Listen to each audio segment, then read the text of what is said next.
কতটা তেল দিলে? সামান্য, বেশি না।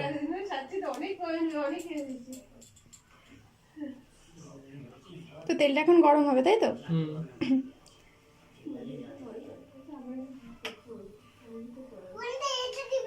তো এখানে 1 টিস্পুন মতো নুন দেওয়া হলো।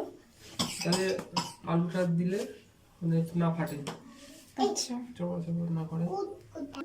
তো এবার আস্তে আস্তে আলুগুলো ছাড়ছে।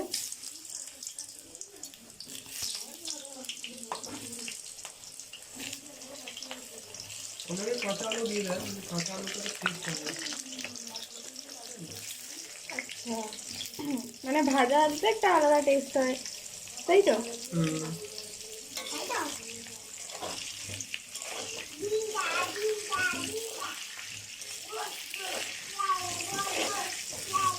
এরকম ভাবে আস্তে আস্তে 10 মিনিট একটু আলুটাকে হালকা বাদামি কালার মতো হয়ে যাবে,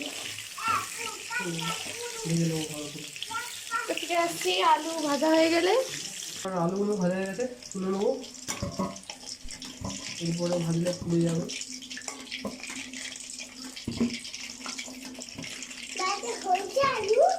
একদম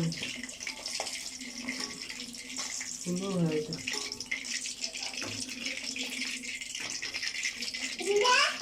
তো আলু এরকম ভাজা হয়ে গেল, এবার এবার মশলাগুলো বলে দাও কি কি নিয়েছো।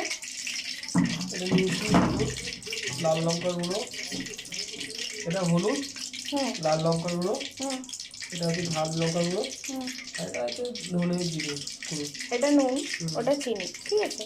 তো এটা কত টিস্পুন করে নিয়েছো তাও? আন্দাজ মতন মিডিয়াম ঝুলে নিতে হবে, যতটা মাংস, যে যতটা ঝাল খাবে এরকম ব্যাপার। যেরকম যতটা পরিমাণ মাংস হবে সেই হিসাবে অনেক পরিমাণ মতো দিতে হবে। এবার দিয়ে দেবো পেঁয়াজগুলো দিয়ে দেবো।